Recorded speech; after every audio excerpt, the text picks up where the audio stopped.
it's Lipsy and we're back with our last day and our recap of 31 days of Spooktober.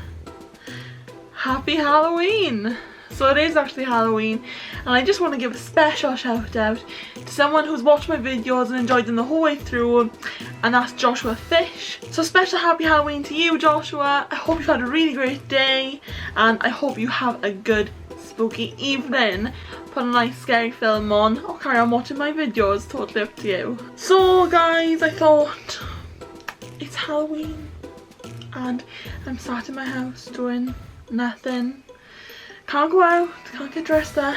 So I decided to tell you guys what my top 5 places of 31 days of Spooktober has been. So if you're watching this and you haven't watched 31 days of Spooktober, I recommend that you do go over, and I'll link the playlist up now. Watch everything and let me know which one is your favourite. If you have watched it, you need to let me know down below, guys. Let me know which one I've done is your favourite. It can be anyone. So we're going to go through my top 5. They're in no particular order, they're just how I wrote them down. Let's get stuck in. So the first one I have on my list is Craigenose. Craigenose is definitely in my top 5. It's a really personal place to me. I've got a lot of special memories there, and I think that because it's gone back so far into my childhood, I spent so much time there that it's hard for me to think of that not as one of my top 5. When you're so close to somewhere and you've grown up somewhere, you're going to be more attracted to that place because obviously you've grown up there. It has such a detailed past.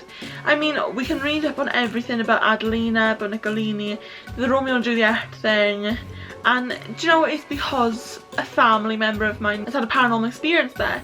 It makes it a little bit more personal again. So if you haven't watched the video, an auntie of mine did actually catch a young boy in the window while she was having her wedding photos taken there. So yeah, I think it makes it a little bit more personal to me. And there's been so many accounts of the ghosts there that it's really fun to look up actual paranormal activity that's gone on. A lot of places will say they have ghosts, but you can't find paranormal activity that's happened there. The Murderthorne. So Cardiff's Murderthorne is not only about the actual stone, it's about the mystery of the murder, it's about the ghosts that haunt there. I was so lucky to be able to go since we were in lockdown, but because it's so close to me, I was able to nip down and do a spirit box. Something great about that was the fact they were picking up on the whole witch thing. Now, like I said, guys, I'm not a witch.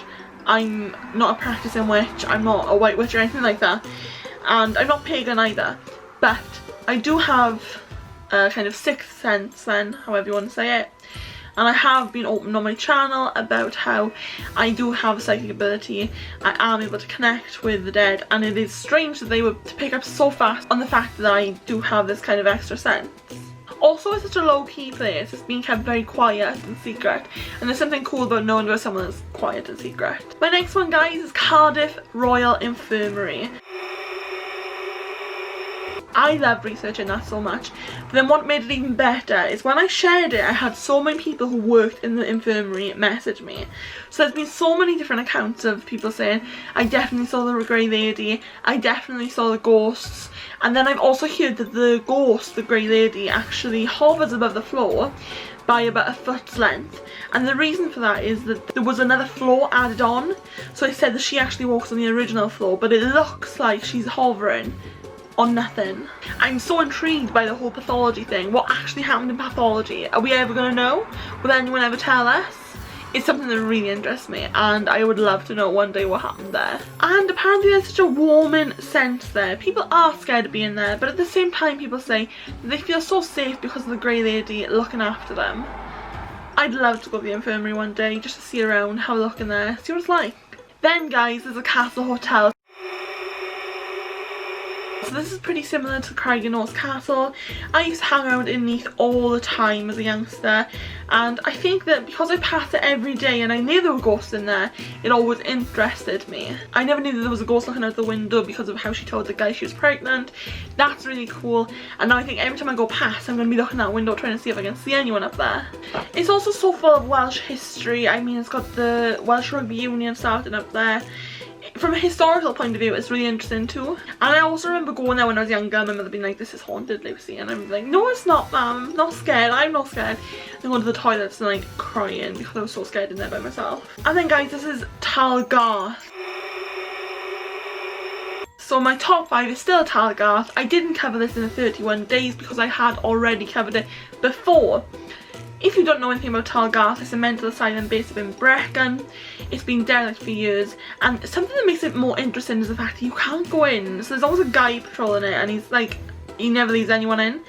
So once you go in, he's kind of on you and he's like, you can't be in here. So Talgarth, I keep wanting to go back, and like every time I go I realise how much I like it there. And the weird thing is about Talgarth, every single time I go there I can never ever find a way. I always get lost every single time, and I use a sat nav but it just doesn't take me there. It takes me to random places, and it's always different places too, so it's really weird. And that's my top 5. Please let me know your top 5. I love doing every single one of these videos, so I would love to know which one you enjoyed the most. It could be for the video, it could be for the history, it could be for the hauntings, it could be absolutely anything you wanted. Just leave me know in the comments below, and I would love to see what your guys' favourites were. So this is actually the end, guys. 31 days, Spooktober 2020 is up, and I'm looking forward to next year's. Please leave a little thumbs up. If you haven't, please subscribe, hit that notification bell, and as always guys, never let anyone dull your sparkle.